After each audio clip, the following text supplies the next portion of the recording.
On the first day of kindergarten, my mother had elected to drive me to school. We were both nervous, and she wanted to be there with me all the way up to the moment I walked into class. It took me a bit longer to get ready in the morning due to my still mending arm. The cast came up a couple of inches past my elbow, which meant that I had to cover my entire arm with a specially designed latex bag when I showered.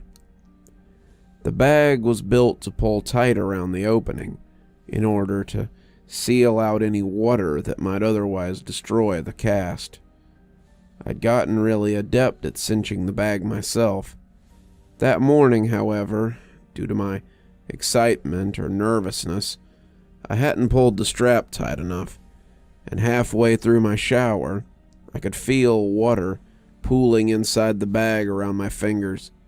I jumped out and tore the latex shield away, but I could feel the previously rigid plaster had become softer after absorbing the water. Because there's no way to effectively clean the area between your body and the cast, the dead skin that would normally have fallen away just sits there. When stirred by the moisture like sweat, it emits an odor. Apparently, this odor is proportionate to the amount of moisture induced, because soon after I began to attempt to dry it, I was struck by the powerful stench of rot. As I continued to frantically rub it with a towel, it began to disintegrate. I was growing increasingly distressed. I had put as much effort as a child could into my first day of school. I had sat with my mom, picking out clothes the night before. I had spent a great deal of time picking up my backpack. I had become exceedingly excited to show everyone my lunchbox that had the Ninja Turtles on it. I'd fallen into my mom's habit of calling these children that I hadn't even met yet friends. But as the condition of my cast worsened, I became deeply upset at the thought that surely I wouldn't be able to apply that label to anyone by the time this day was over. Defeated, I showed my mom. It took 30 minutes to get most of the moisture out, while working to preserve the rest of the cast.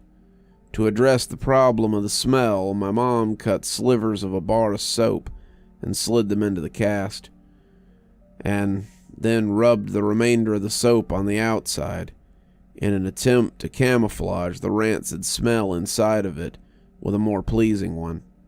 By the time we arrived at the school, my classmates were already engaged in their second activity, and I was shoehorned into one of the groups.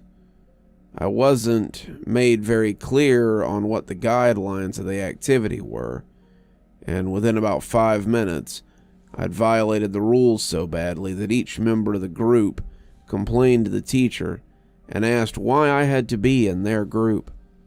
I'd brought a marker to school in hopes that I could collect some signatures or drawings on my cast next to my mother's, and I suddenly felt very foolish for having even put markers in my pocket this morning.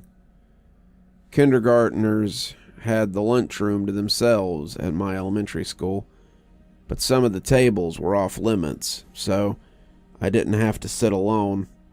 I was self-conscious, picking at the fraying ends of my cast, when a kid sat across from me.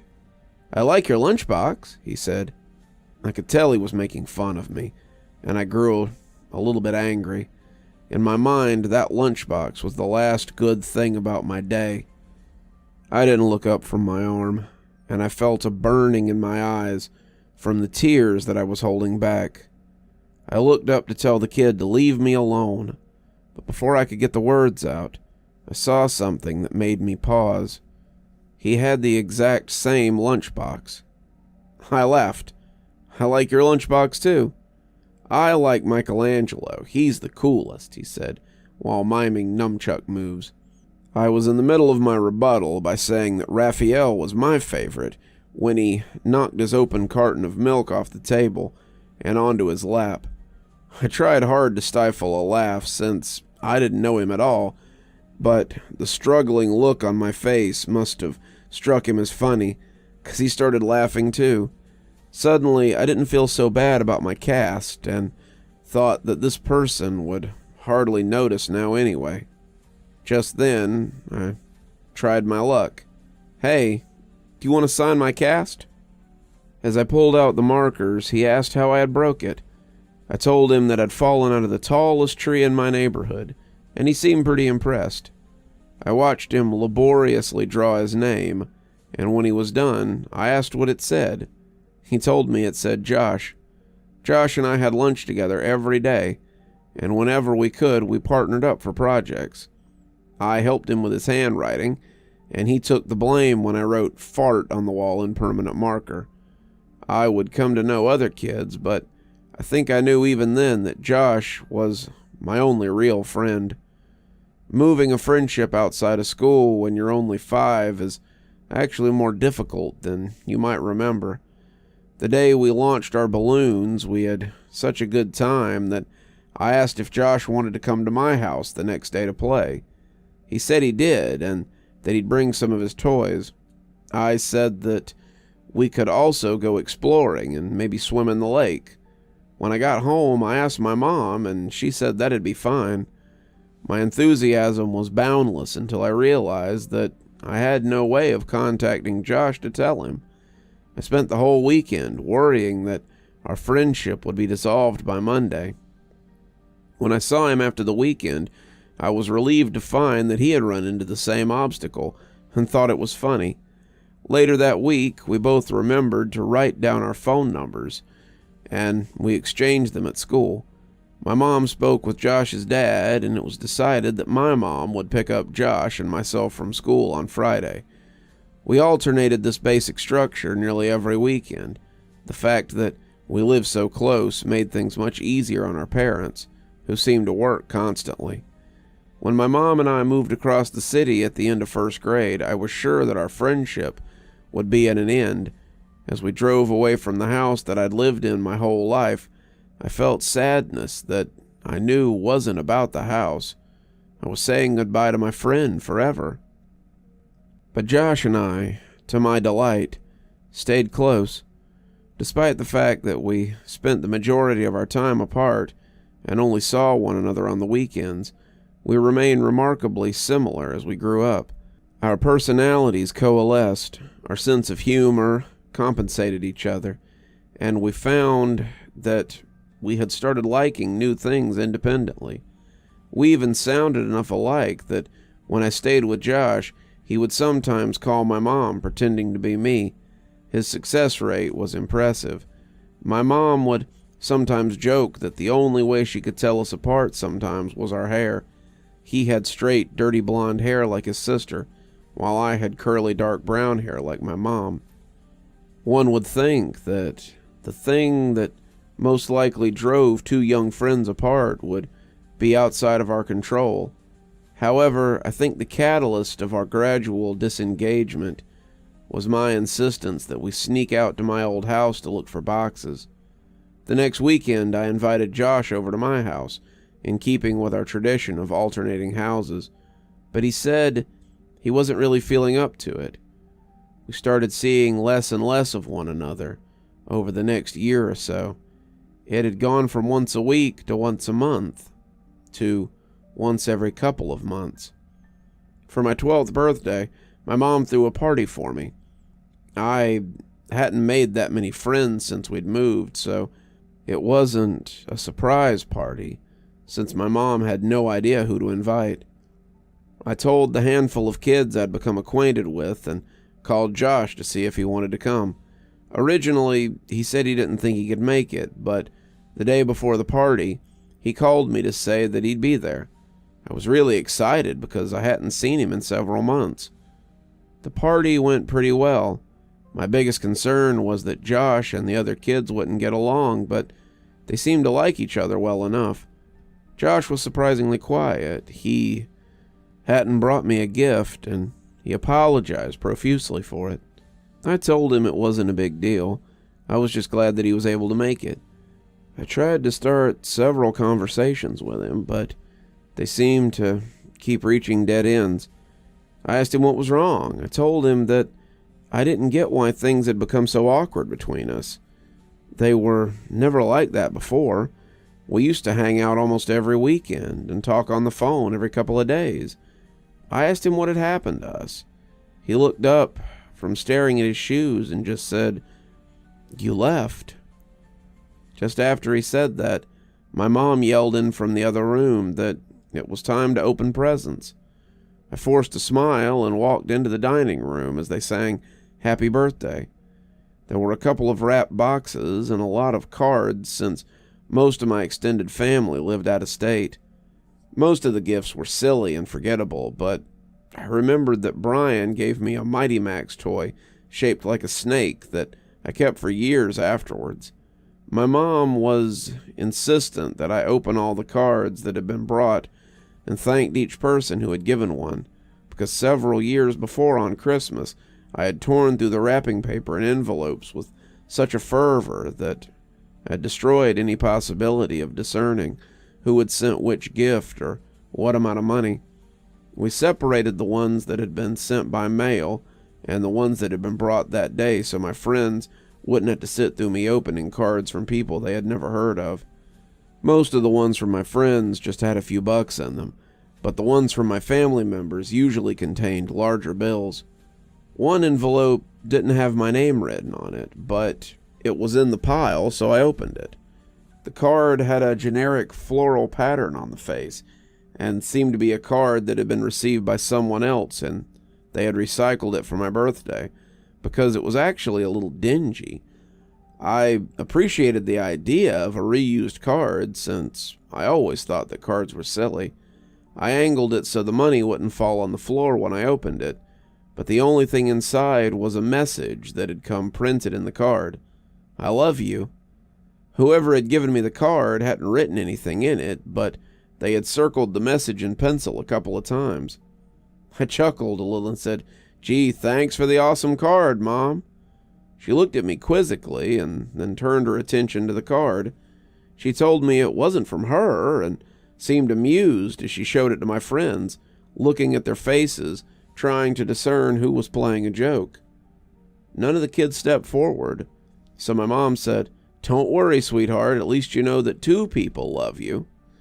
She followed that with an extremely prolonged and excruciating kiss on my forehead that transformed the group's bewilderment into hysteria.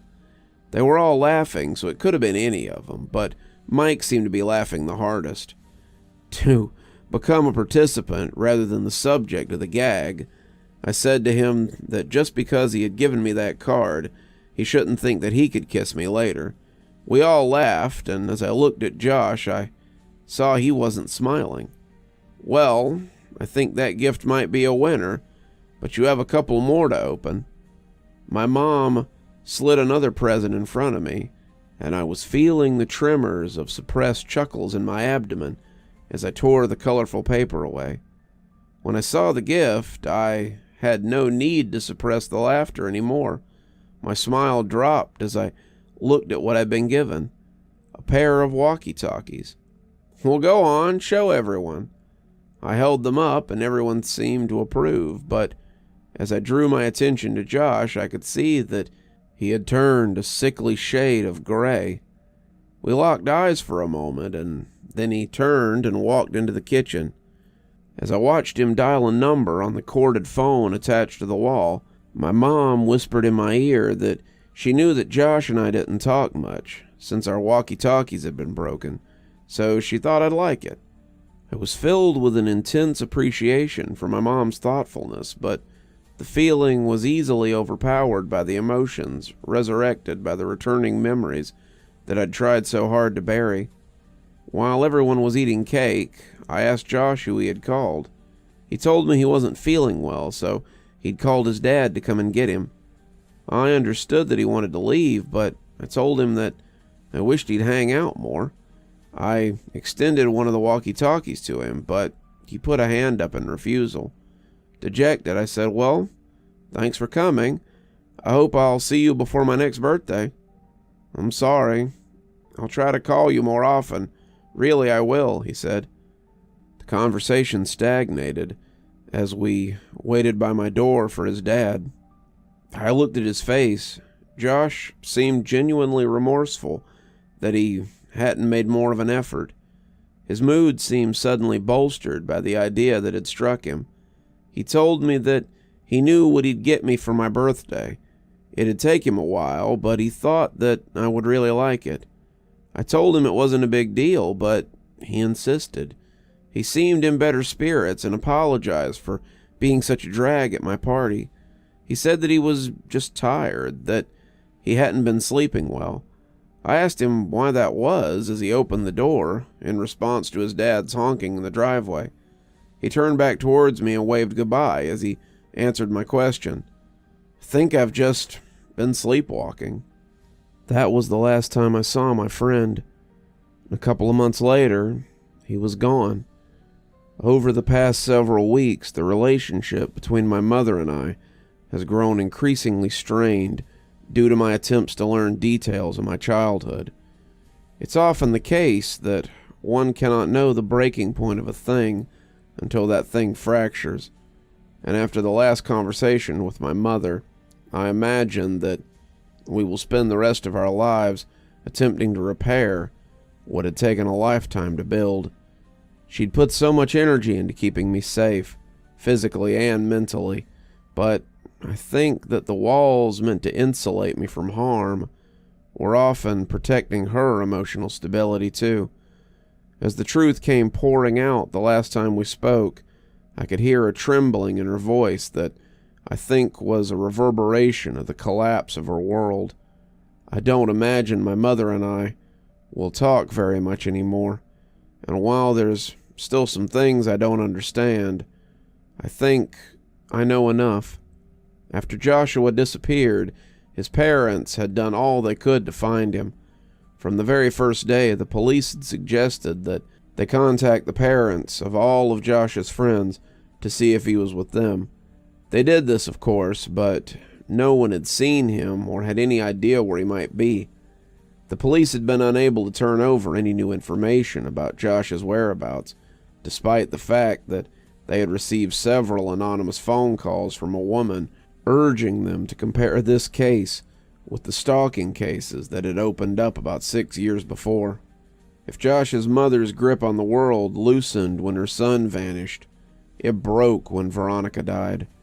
She had seen many people die at the hospital, but there's no amount of desensitization that can fortify a person against the death of their own child. She would visit Veronica twice a day, since she was recuperating at a different hospital, once before her shift and once after. On the day Veronica died, her mother was late leaving work, and by the time she arrived at her daughter's hospital, Veronica was already dead. This was too much for her, and over the next couple of weeks, she became increasingly more unstable. She would often wander outside, yelling for both Josh and Veronica to come home. There were several times her husband found her wandering around my old neighborhood in the middle of the night, half-clothed and frantically searching for her son and daughter. Due to his wife's mental deterioration, Josh's dad could no longer travel for work and began taking construction jobs that were less well-paying so he could be closer to home. When they began to expand my old neighborhood again, about 3 months after Veronica died, Josh's dad applied for every position that was hiring. He was qualified to lead the build site, but he took a job as a laborer, helping to build frames and clean up the site or whatever else was needed. He even took odd jobs that would occasionally come up, mowing lawns and repairing fences, anything that would keep him from traveling. They began clearing the woods in the area next to the tributary to transform the land into inhabitable properties. Josh's dad was tasked with the responsibility of leveling the recently deforested lot, and his job guaranteed him at least several weeks of work. On the third day, he arrived at a spot that he could not level. Each time he'd drive over it, it would remain lower than all the other surrounding areas. Frustrated, he got off the machine to survey the area. He was tempted to simply pack more dirt into the depression, but he knew that that would only be an aesthetic and temporary solution. He had worked construction for years and knew that root systems from large trees had been recently cut down and would often decompose, leaving wetness in the soil that would manifest as wetness in the foundation above. He weighed his options and elected to dig a little more with his shovel in case the problem was shallow and it could be fixed without needing a machine that would have to be brought over from another site. As my mother described the place, I knew I had been at that spot both before the soil had been broken and before it had been filled in again. I felt a tightness in my chest. He dug a small hole about 3 feet deep until his shovel collided with something hard. He smashed his shovel against it repeatedly in an attempt to gauge the thickness of the root and the density of the network, when suddenly his shovel plunged through the resistance. Confused, he dug the hole wider. After about half an hour of excavating, he found himself standing on a brown blanket-covered box, about 7 feet long and about 4 feet wide. Our minds work to avoid dissonance. If we hold a belief strongly enough, our mind will forcefully reject conflicting evidence so that we can maintain the integrity of our understanding in the world.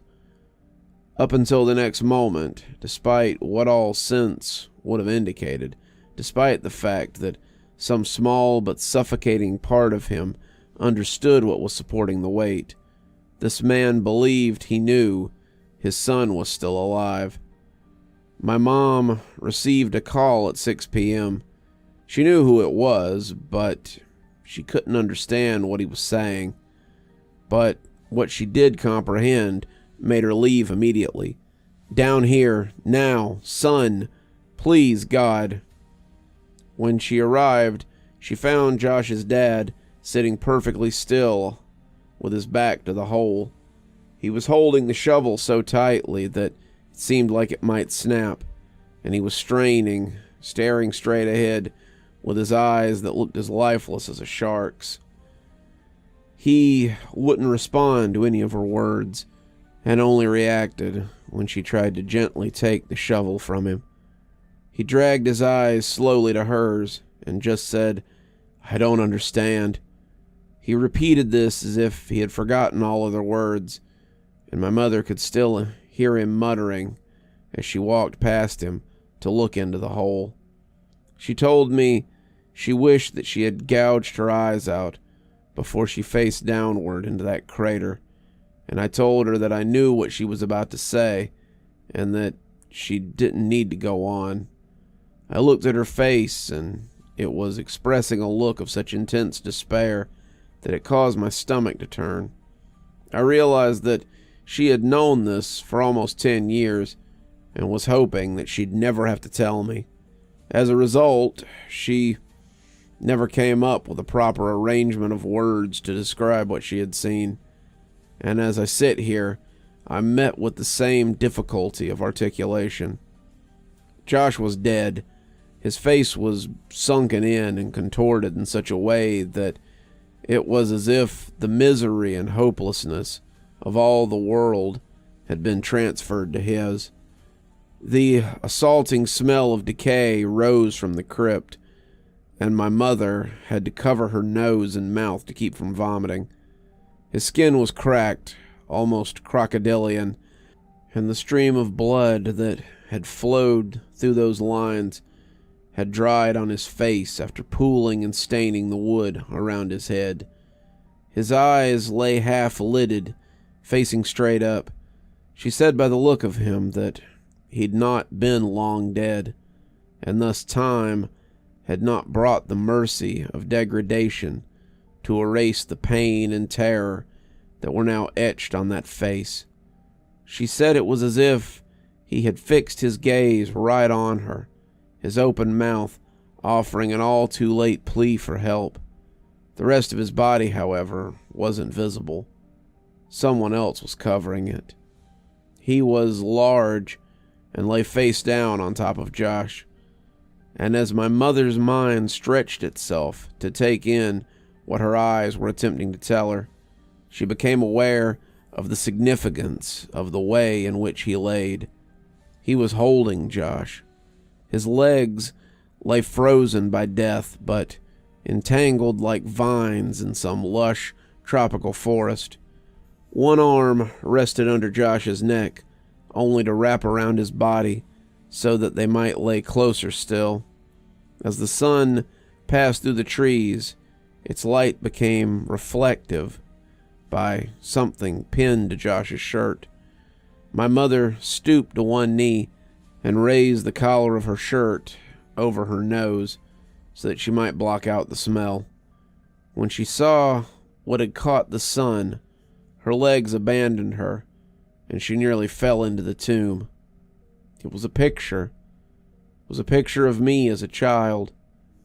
She staggered backwards, gasping and trembling and colliding with Josh's father, who still sat facing away from the hole. She understood why he had called her, but she could not bring herself to tell him what she had kept from everyone for all those years. Josh's family never knew about the night that I had woken up in the woods. She knew now that she should have told them, but to tell them would have helped nothing. As she sat there, resting her back against Josh's dad's, he spoke. I can't tell my wife. I can't tell her that her little boy... His speech staggered in fits as he pressed his wet face into the dirt that caked his hands. She couldn't bear it. After a moment he stood up, still shuddering and lumbering towards the grave. With a final sob, he stepped down into the coffin. Josh's dad was a big man, but not as big as the man in the box. He grabbed the back of the man's collar and pulled him out. It was as if he intended to throw the man out of the grave in a singular motion. But the collar ripped, and the body fell back down on top of his son. You bastard!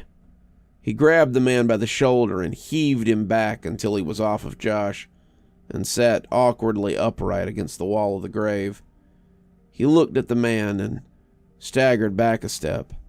Oh my God. Oh God, no. No, no, please God, no.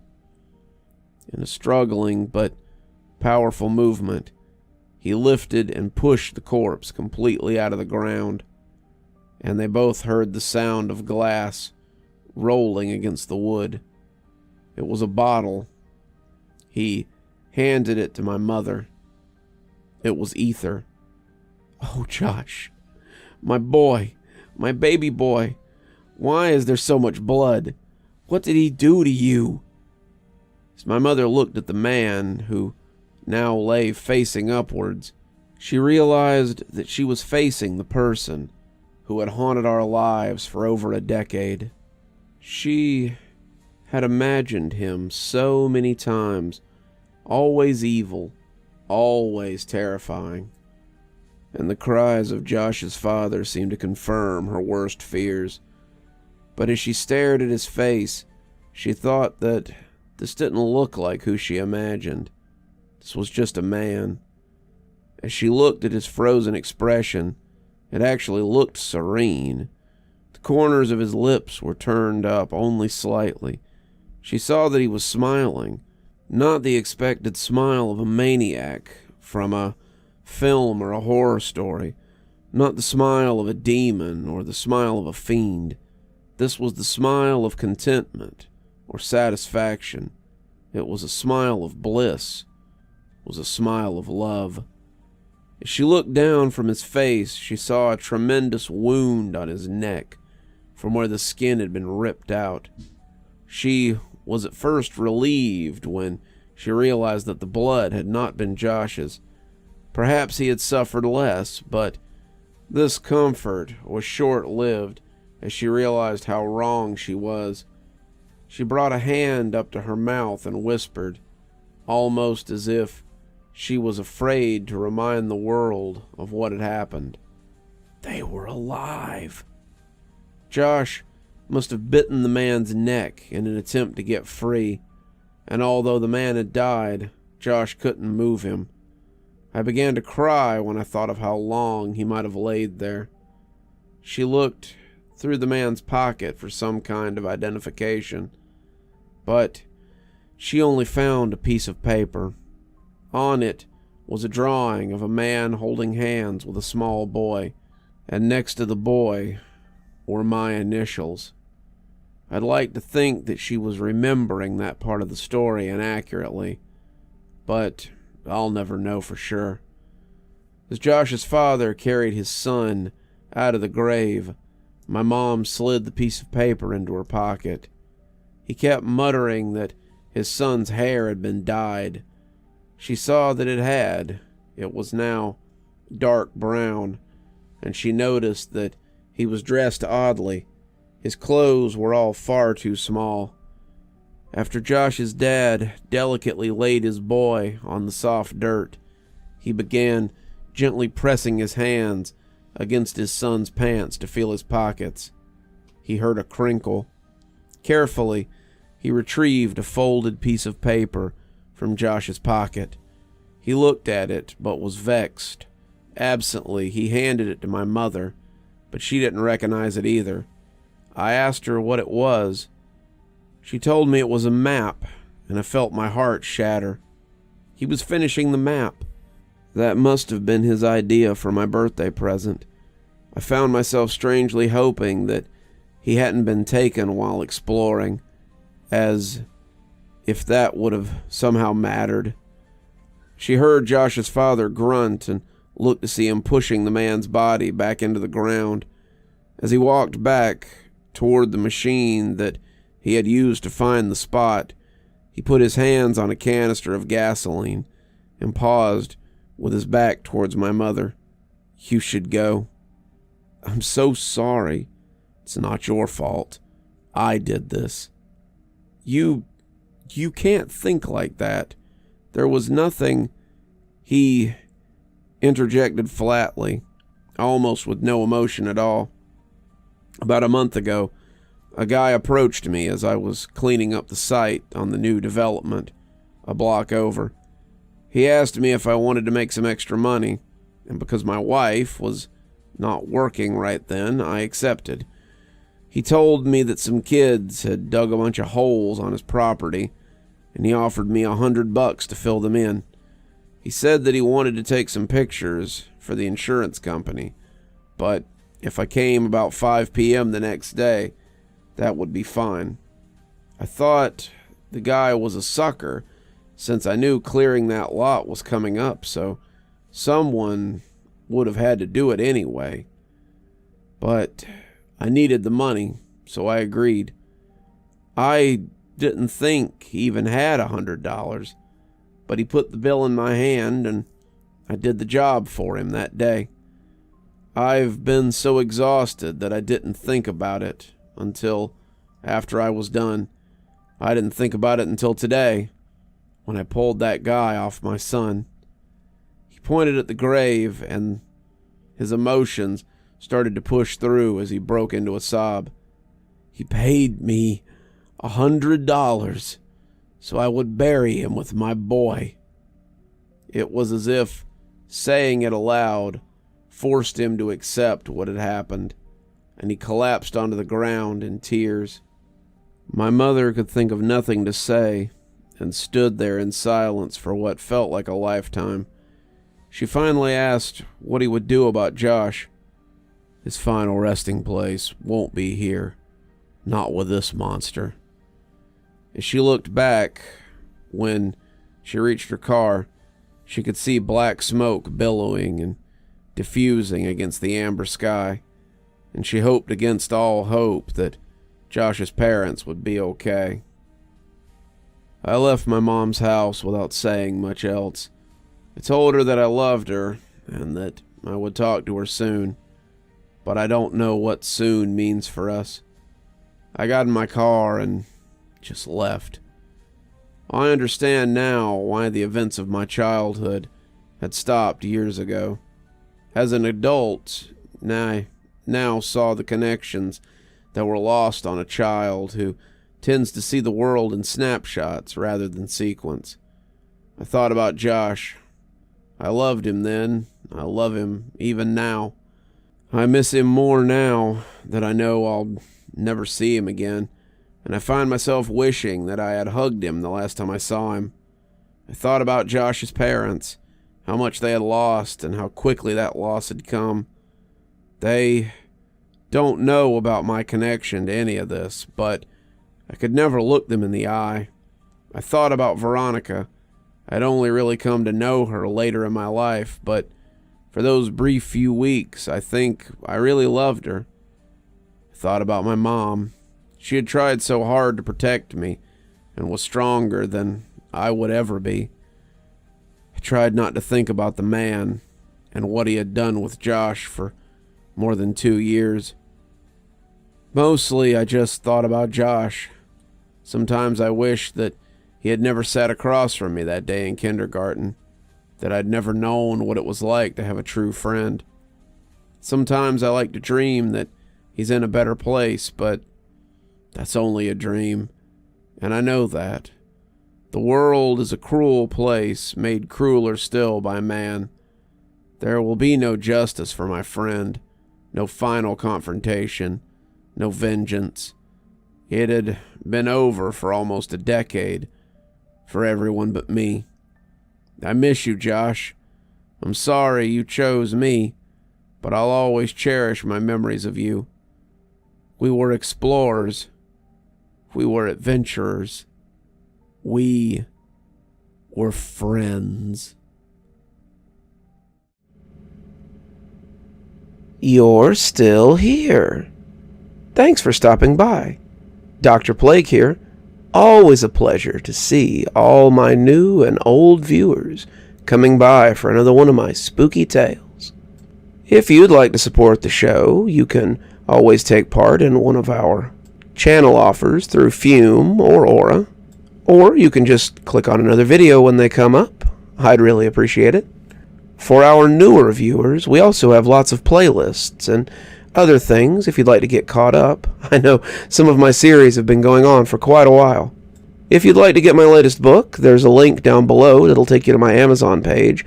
Towesey Homestead just came out, so if that's something you'd like to get your hands on, go ahead and have a look down there.